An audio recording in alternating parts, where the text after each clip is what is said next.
Record repeat नहीं कर रही।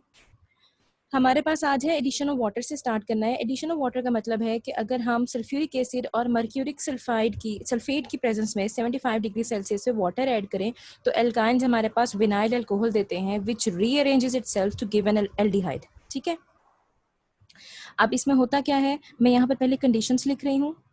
आपके पास होगा मर्क्यूरिक सल्फेट, ठीक है, उसके साथ होगा सल्फ्यूरिक एसिड और साथ में होगा 75 डिग्री सेल्सियस टेम्परेचर। ठीक है, प्रोडक्ट्स के नाम लिख रही हूँ क्योंकि बाज़ औक़ात ना ये प्रोडक्ट के नाम के साथ आ जाता है और फिर बच्चों को पता नहीं चलता कि बनाया क्या था। विनाइल अल्कोहल है जो रीअरेंज होगा और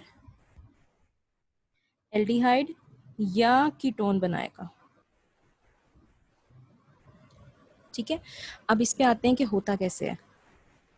suppose we have an ethyne और उस इथाइन में वाटर ऐड होना है।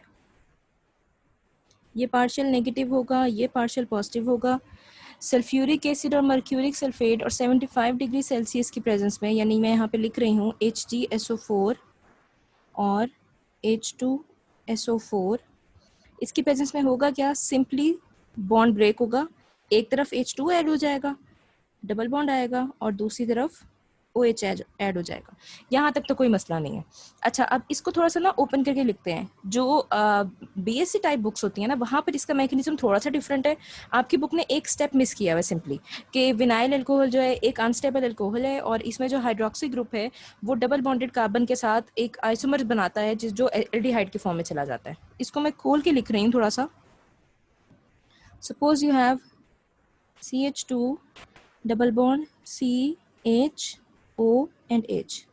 यहाँ तक तो हमें कोई मसला नहीं है। ठीक है, होता कैसे है ये ना, काइंड ऑफ जैसे हम कहते हैं रेजोनेंस। आप लोगों को नहीं पता, रेजोनेंस में होता है कि अगर किसी के पास लोन पेयर्स हो ना, ऑक्सीजन के पास होते हैं, तो वो खुद से डबल बॉन्ड्स बना सकते हैं। अगर ये ऑक्सीजन इस कार्बन के साथ डबल बॉन्ड बना ले तो कार्बन के पास 5 बॉन्ड हो जाएंगे, जिसकी वजह से इस बॉन्ड को टूटना होगा।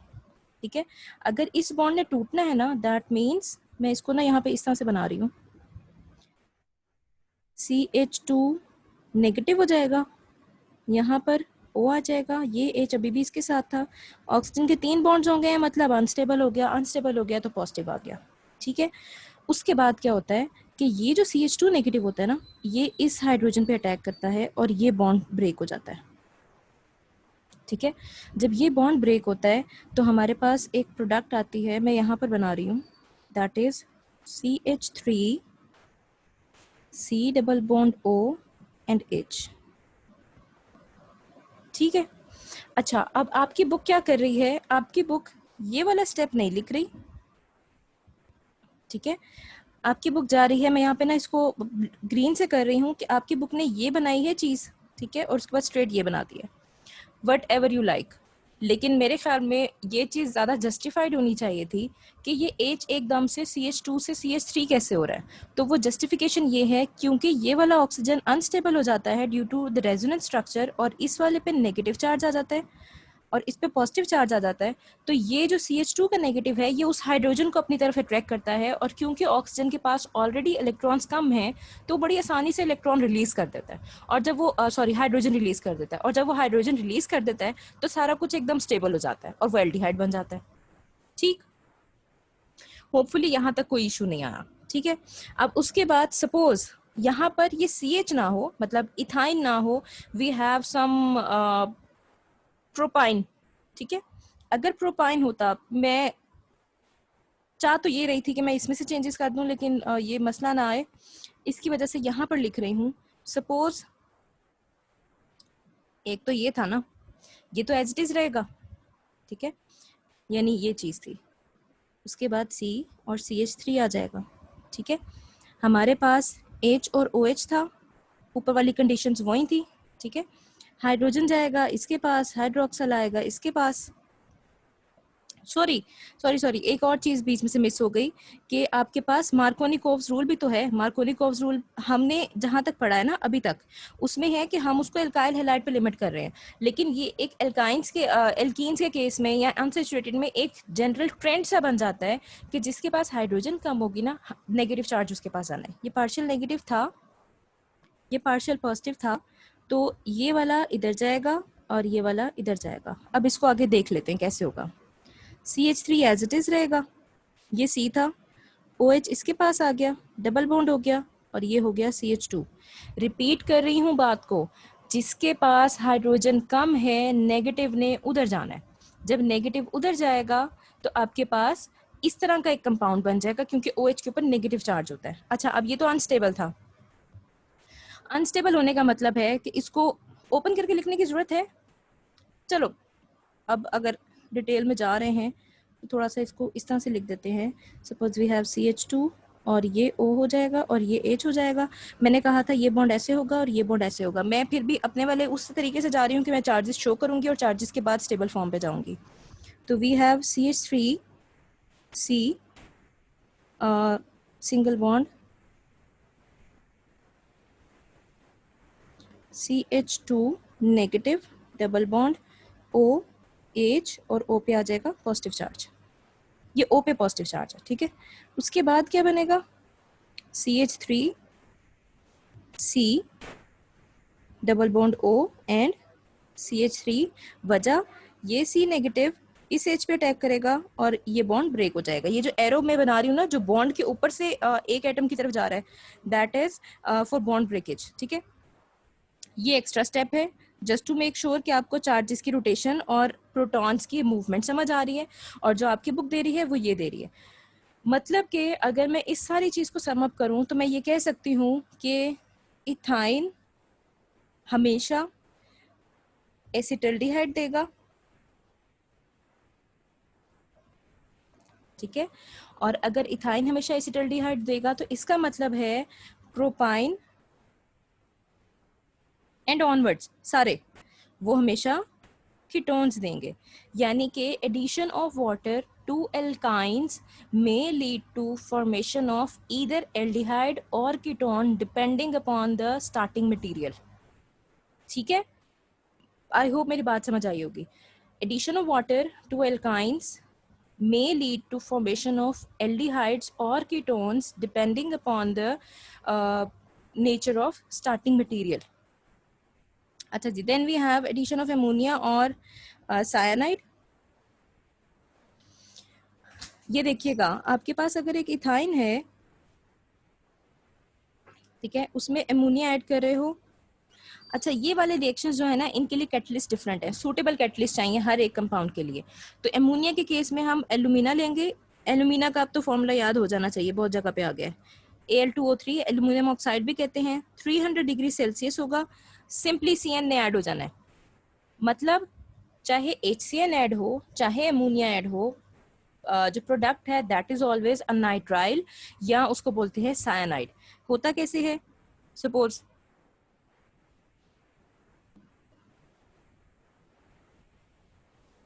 ये C ट्रिपल बॉन्ड बनाएगा N के साथ, ये वाला नाइट्रोजन और इस वाले कार्बन की बात हो रही है, और बाकी कार्बन के पास 3 हाइड्रोजन आ जाएंगे और साथ में आ जाएगा हाइड्रोजन, ठीक है। अच्छा, उसके बाद अगर हम साइनाइड ऐड करें, साइनाइड ऐड करने का मतलब है कि हम हाइड्रोजन साइनाइड ऐड कर रहे हैं in the presence of copper chloride and ammonium chloride. ये कैटलिस्ट है जो ज़्यादातर HCN के साथ यूज होता ही है, ठीक है, इसको एज इट इज़ याद रखिएगा। और आपके पास बनेगा क्या, we have CH2 double bond C triple bond N। अच्छा, अब दोनों केसेस में देखो बन एक ही चीज़ रही है, nitrile, CN triple bond CN triple bond. फर्क क्या है कि यहाँ पर हमारे पास 2 कार्बन्स थे, तो कार्बन ने इन दो में से एक कार्बन नाइट्रोजन से ट्रिपल बॉन्ड बनाया था, ठीक है। नीचे वाले में हमारे पास ऑलरेडी कार्बन और नाइट्रोजन का ट्रिपल बॉन्ड चल रहा है, मतलब हमने खुद से कुछ और ऐड नहीं करना, कोई और चीज़ नहीं करनी। सिंपली जो इथाइन था वो इथीन में कन्वर्ट हो गया, यानी कि वो बना रहा है अब विनाइल कंपाउंड, ठीक है। इसको विनाइल बोलते हैं, इस स्पीशी को, और उसका CN लग रहा है तो उसकी वजह से ये हो जाएगा एक्रिलोनाइट्राइल। और जो ऊपर वाला है दैट इज एसीटोनाइट्राइल। मैं यहाँ पर कलर्ड से लिख रही हूँ ताकि आप लोगों को डिफरेंस पता चल जाए। ये depending upon the number of carbon की वजह से ये एसीटोनाइट्राइल है और ये एक्राइलोनाइट्राइल है। और हम फंक्शनल ग्रुप्स में पढ़ चुके हैं कि जो ये चीज़ होती है ना, इसको हम या तो नाइट्राइल बोलते हैं कंपाउंड्स को, या हम बोलते हैं साइनाइड्स। ठीक है, होपफुली यहाँ तक समझ आ गया। कोई इशू होगा तो अगर आप लोगों को ये वाली स्लाइड्स चाहिए होती हैं जो मैं बोर्ड यूज़ कर रही होती हूँ तो मुझे बता देना, मैं इस बोर्ड की PDF शेयर कर दूंगी। ठीक है, जिस दिन लेक्चर अगर कोई थोड़ा सा ज़्यादा लेंथी हो जाएगा, सिर्फ उस दिन के लिए ऑफर है। अच्छा जी, उसके बाद है हमारे पास ऑक्सीडेशन रिएक्शंस। ऑक्सीडेशन रिएक्शंस में क्या होगा, हमने कहा था एडिशन ऑफ ऑक्सीजन या रिमूवल ऑफ हाइड्रोजन। ठीक है, इथाइन जब ऑक्सीडेशन रिएक्शंस देते हैं ना, तो इनको हमने जब बात की थी एल्कीन्स की, तो हमने वहां पे कहा था वीक 1% एल्कलीन KMnO4, याद होगा। ठीक है, यहां पर हमें चाहिए होता है strong alkaline solution, strong alkaline, और होगा वो भी KMnO4 के साथ ही। ठीक है, प्रोडक्ट्स क्या आएंगी, प्रोडक्ट्स हमारे पास आएंगी ग्लाइऑक्सल, और ग्लाइऑक्सल रीअरेंज करेगा और ऑक्सैलिक एसिड में कन्वर्ट हो जाएगा। ठीक है, अब देखना स्टार्ट करते हैं कि होगा कैसे। ये है, ठीक है, हम कहते हैं कि अच्छा यहाँ पर ना ये ऑक्सीजन लिख रहे हैं, आप पूरा KMnO4 लिख सकते हो, डजंट मैटर, कोई गलत नहीं करेगा। ठीक है, एक एक हाइड्रोजन हैं दोनों कार्बन के पास, बाकी सारी जगह पे OH आ जाएगा, जिस तरह से आप लगा रहे थे इन एल्कीन्स के साथ। यहाँ तक चीज समझ आती है। अगर वाटर रिमूव हो जाए, अब वाटर कैसे रिमूव होगा, सपोज मैं यहाँ से इसको रिमूव कर रही हूँ और यहाँ से मैं इसको रिमूव करना है और साथ इसको रिमूव करना है, ऑक्सीजन यही रहेगी। ठीक है, इसने यहीं पे रहना है। अगर ऐसी चीज हो जाए तो CH हो जाएगा, CH हो जाएगा, इसके पास क्या आ जाएगा O, और इसके पास क्या आ जाएगा O। मैंने ऊपर नीचे बना दिया, आपकी बुक सेम जगह पे बना रही है, डजंट मैटर, लेकिन ये बन क्या रहा है, इसको क्या बोलते हैं, ग्लाइऑक्सल। ठीक, इसकी जब फर्दर ऑक्सीडेशन होगी ना, ये असल में फर्दर ऑक्सीडेशन स्टेप वाइज में नहीं है, ये हमने स्टेप्स इसके मैकेनिज्म के लिए निकाले में। जब आप एक दफा स्ट्रांगली अल्कलाइन KMnO4 डाल देते हो ना, तो फिर अगर आप कंट्रोल नहीं करते हो तो आपके पास जो सीधा प्रोडक्ट आनी होती है that is something like this, सीधा सीधा ऑक्सैलिक एसिड। अच्छा, अब ऑक्सैलिक एसिड में कुछ बच्चों को पता नहीं क्यों इसकी बॉन्ड्स की कंफ्यूजन हो जाती है। ये सिंपली दो कार्बोक्सिल ग्रुप हैं जो आपस में ज्वाइन हुए हुए हैं, और कुछ भी नहीं है। आपका कार्बोक्सिल ग्रुप यही होता है ना, ये है ऑक्सैलिक एसिड। ठीक है जी, यहाँ तक होपफुली कोई कंफ्यूजन नहीं है, लेकिन अगर कोई मसला आता है तो मुझसे पूछ लीजिएगा। आपके पास ऑक्सीडेशन रिएक्शन में एडिशन ऑफ ऑक्सीजन होती है in the presence of KMnO4। Alkaline से इसका एल्कीन से इसका डिफरेंस ये होगा कि एल्कीन्स में हम 1% एल्कलीन सोल्यूशन यूज़ कर रहे थे और एल्काइंस में हम स्ट्रांगली एल्कलाइन सोल्यूशन यूज़ कर रहे हैं। ग्लाइऑक्सल ही बन रहा है, ग्लाइऑक्सल ऑक्सीजन और ऐड कर रहा है, फर्दर ऑक्सीडेशन में वो ऑक्सैलिक एसिड बना रहा है। Then we have combustion. Combustion में देखिएगा, एयर या ऑक्सीजन की प्रेजेंस में करेंगे, कार्बन डाइऑक्साइड और वाटर बनेगा, हाईली एक्सोथर्मिक होगा, हमारे पास इसमें हीट इवॉल्व होगी। ठीक है, अच्छा इसका ना एक यूज है कि ये जो हीट प्रोड्यूस करता है ना, ये ऑक्सी एसिटाइलिन फ्लेम होता है, और ये यूज होता है फॉर वेल्डिंग पर्पस। यानी वो जो वेल्डिंग में एक वो आपने शायद किसी ने देखा हो या ना देखा हो, किसी के घर में कोई काम हो तो वो एक सिल्वर सी एक ना रॉड सी होती है जिससे वो वेल्डिंग करते हैं, वो मेल्ट करती है दोनों तरफ से और उनको जोड़ लगाती है असल में। तो वो जो चीज होती है ना, वो वहां पर रिलीज कर रही होती है एसिटाइलिन फ्लेम। जो हीट आती है, heat actually is acetylene flame which is used for welding purpose. यानी ये आपके पास आगे इथाइन के यूजेस में आ जाएगा, इसलिए इसको याद रखिएगा। वेल्डिंग पर्पस आ जाएगा और आ जाएगा कटिंग ऑफ मेटल्स।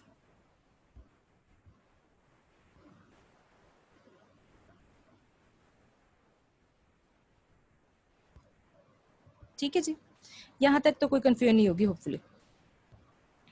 अच्छा, उसके बाद आ गया पॉलीमराइजेशन। पॉलीमराइजेशन ना थोड़ा सा लेंथी है, तो बहुत थोड़ा सा। पॉलीमराइजेशन होती क्यों है? क्योंकि इसमें अनसैचुरेशन ज़्यादा है, तो उसकी वजह से पॉलीमराइजेशन आती है। अब पॉलीमराइजेशन में है क्या, लीनियर या साइक्लिक कंपाउंड्स बनते हैं, कैटलिस्ट और टेम्परेचर वेरी करता है, उसकी बेस पे बनते हैं। स्टार्ट करती हूँ मैं, पहले बेंजीन बनवा रही हूँ। आपकी बुक ने लिखा हुआ है conversion of acetylene to divinyl acetylene. मैं पहले फॉर्मेशन ऑफ बेंजीन करवा रही हूँ। मुझे फॉर्मेशन ऑफ बेंजीन पहले करवाना थोड़ा इजी लगता है कि बच्चों को ना थोड़ी समझ आ जाती है कि जब पॉलीमराइजेशन हो रही होती है ना तो चीज़ें ज्वाइन कैसे करती हैं। ठीक है,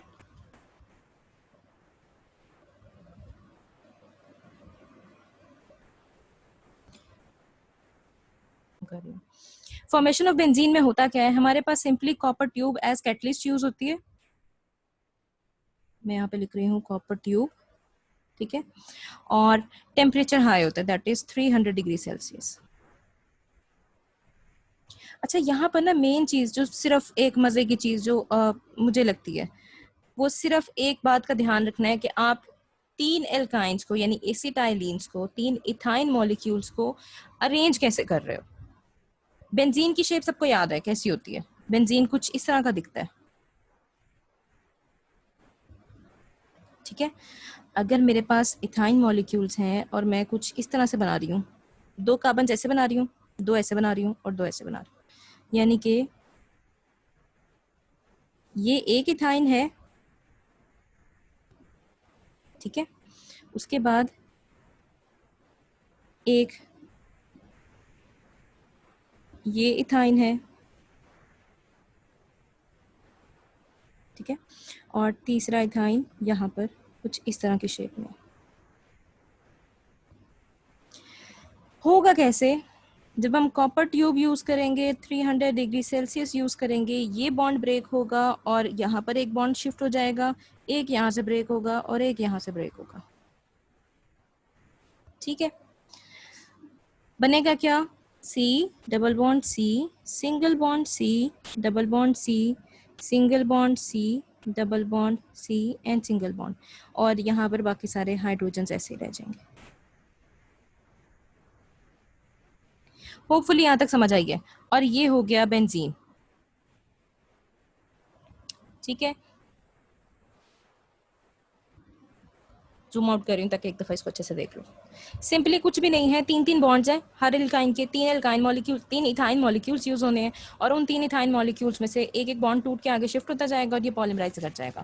अच्छा, अब जो इंपॉर्टेंट है, जो काफी ज्यादा शॉर्ट क्वेश्चन में आता है, वो है chloroprene, how to form chloroprene.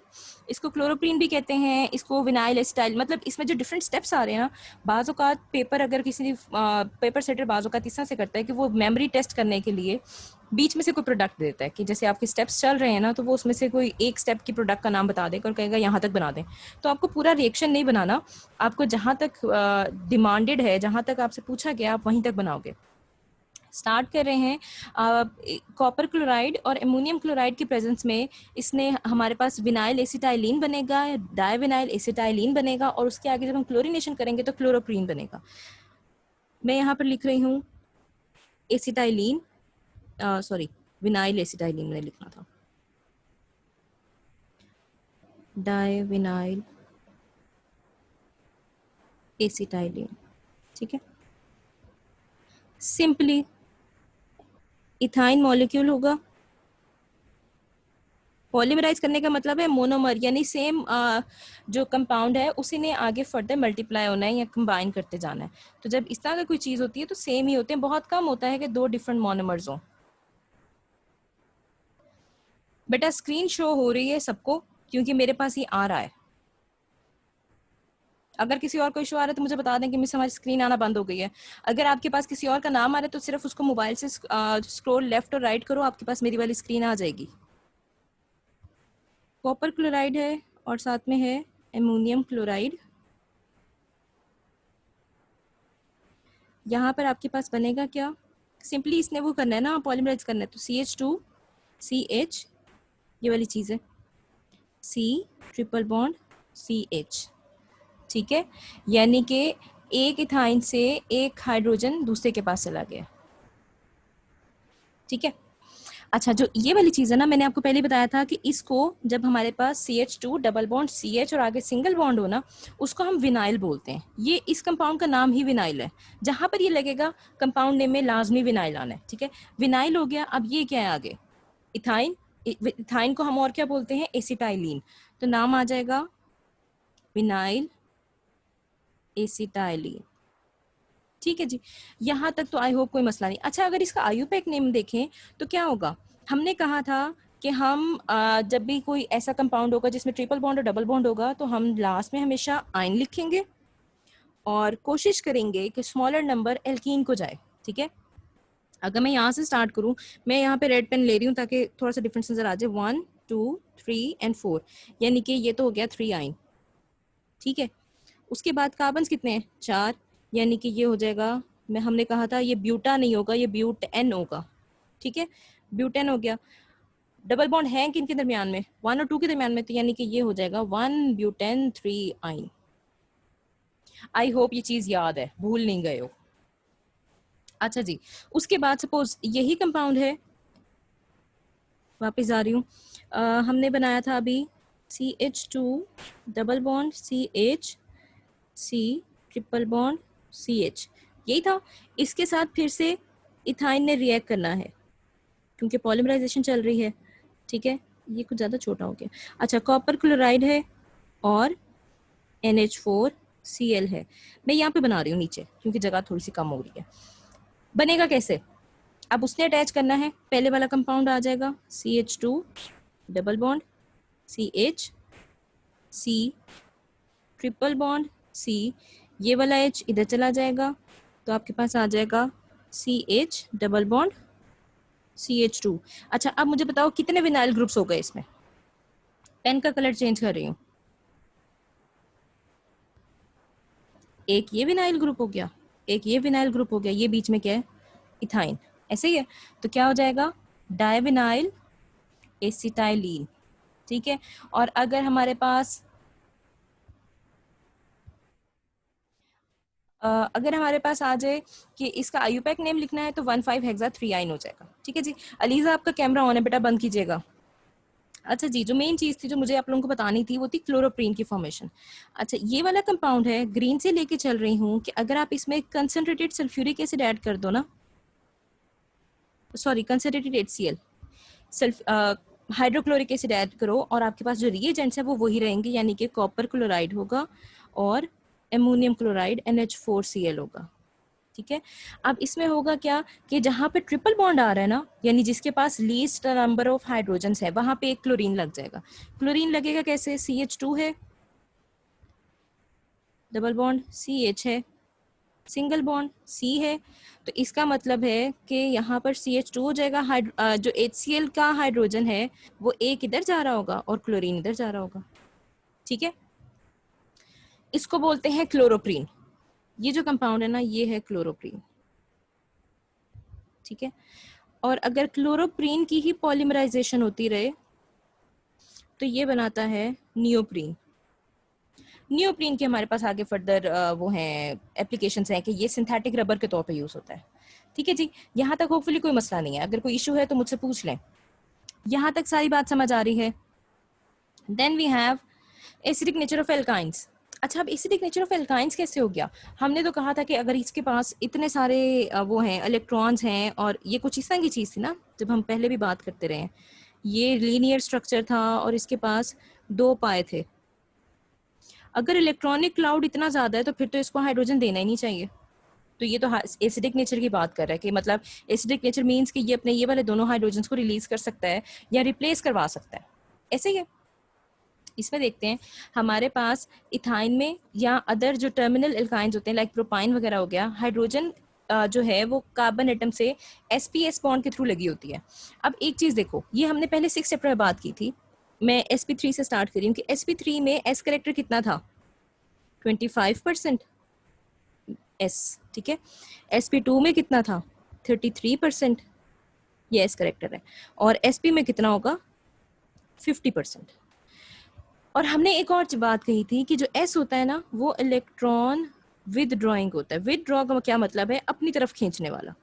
अगर एक चीज सपोज एक मैग्नेट है, आपने नीडल्स डिस्ट्रीब्यूट करनी है, लेकिन एक इतना स्ट्रॉन्ग मैग्नेट लगा हुआ है कि वो सारी नीडल्स अपने पास रख रहा है, तो नीडल्स देना आसान होगा या मुश्किल होगा? होपफुली मुश्किल होगा, ठीक है। अब इसको इस तरह से लो कि अगर यहाँ पर इस जगह पे इस पूरे हिस्से में एस करेक्टर 50% है, अगर 50% एस करेक्टर है तो इसका मतलब वो सारे इलेक्ट्रॉन्स अपनी तरफ खींच के रखेगा। जब वो सारे इलेक्ट्रॉन्स अपनी तरफ खींच के रखेगा तो इन हाइड्रोजन्स में पार्शियल पॉजिटिव चार्ज अपीयर होगा इलेक्ट्रॉन डेफिशिएंसी की वजह से। ये इलेक्ट्रॉन डेफिशिएंसी की वजह से कोई भी जो न्यूक्लियोफाइल होगा, यानी कोई प्रोटॉन लविंग ग्रुप होगा, वो बड़े आराम से हाइड्रोजन्स ले जाएगा और ये एक एसिडिक नेचर बन जाएगी कि जो कार्बन्स, जो इलेक्ट्रॉन्स की कंसंट्रेशन है ना, वो सारी कार्बन्स पे फोकस्ड है और हाइड्रोजन्स के ऊपर due to 50% of S character hydrogens के पार्शियल पॉजिटिव चार्ज होगा और वो इजीली डोनेट किए जा सकते हैं। इसकी वजह से एसिडिक नेचर आएगी। एसिडिक नेचर ऑफ एल्काइंस जो है ना, ये बोर्ड का क्वेश्चन है और इसमें आप लोगों ने इस बात का ध्यान रखना है कि आपने sp3, sp2 और sp की बात लाजमी करनी है कि ये sp करेक्टर में 50% s करेक्टर होता है, जिसकी वजह से वो इलेक्ट्रॉन नेगेटिव कार्बन हो जाता है, वो इलेक्ट्रॉन सारे अपनी तरफ अट्रैक्ट कर लेता है, जिसकी वजह से हाइड्रोजन से पार्शियल पॉजिटिव चार्ज आ जाता है और वो पार्शियल पॉजिटिव चार्ज होने की वजह से इसकी एसिडिक नेचर है कि ये हाइड्रोजन को रिलीज कर देता है। अच्छा जी, हम जस्टिफाई कैसे करते हैं कि एल्काइंस में एसिडिक नेचर है, मतलब ये हाइड्रोजन को रिप्लेस कर सकते हैं। सपोज सोडियम के साथ जब ये रिएक्ट करता है तो ये डाइसोडियम एसिडाइलिन बनाता है, मतलब सिंपली हाइड्रोजन रिप्लेस हो जाते हैं सोडियम से। ये है एसिडिक नेचर कि ये अपनी हाइड्रोजन रिलीज कर सकता है। इसके अलावा अगर कोई एल्काइन हो और वो सोडियम एमाइड के साथ रिएक्ट करे लिक्विड अमोनिया की प्रेजेंस में और सिंपली आपके पास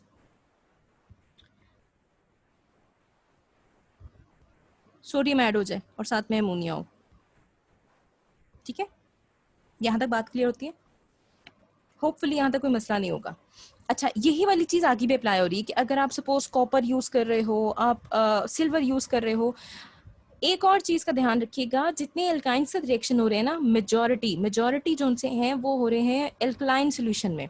एमोनियम क्लोराइड के साथ हो रहे हैं, लिक्विड अमोनिया के साथ हो रहे हैं, एमोनियम हाइड्रोक्साइड के साथ हो रहे हैं, एसिड के साथ होंगे, मैं ये नहीं कह रही, जिसे हमने भी वाटर ऐड किया था वो एसिड की प्रेजेंस में किया था, लेकिन नॉर्मली जो ज़्यादा वो है ना एसिडिक नेचर, एसिड तो तभी एज एसिड रिएक्ट करेगा ना जब कोई बेस प्रेजेंट होगी इसके पास, ठीक है। तो जितने इसकी एसिडिक नेचर वाले रिएक्शंस आएंगे ना वो सब बेसिक मीडियम में हो रहे होंगे। कॉपर क्लोराइड के साथ देखिएगा, इथाइन है, कॉपर क्लोराइड रिएक्ट करेगा in the presence of ammonium hydroxide और होगा क्या, सिंपली हाइड्रोजन्स की जगह पे कॉपर लगा दो। बच्चों को पता नहीं है क्यों मुश्किल लगते हैं। एमोनियम क्लोराइड हो जाएगा विद वाटर, ठीक है, और इसको बोलते हैं डाइकॉपर एसिटलाइड और ये रेडिश ब्राउन पीपीटी होते हैं और ये ज़्यादातर यूज़ होते हैं for confirmation of triple bond. अगर कहीं पर ट्रिपल बॉन्ड होगा ना तो वो रेड पीपीटी देगा और वो इस तरह की चीज़ होगा। इसी तरह से हमारे पास अगर मैं इसी चीज़ की हाइड्रोलिसिस करूं इन एसिडिक मीडियम, यानी कॉपर की हाइड्रोलिसिस कर रही हूँ सल्फ्यूरिक एसिड की प्रेजेंस में,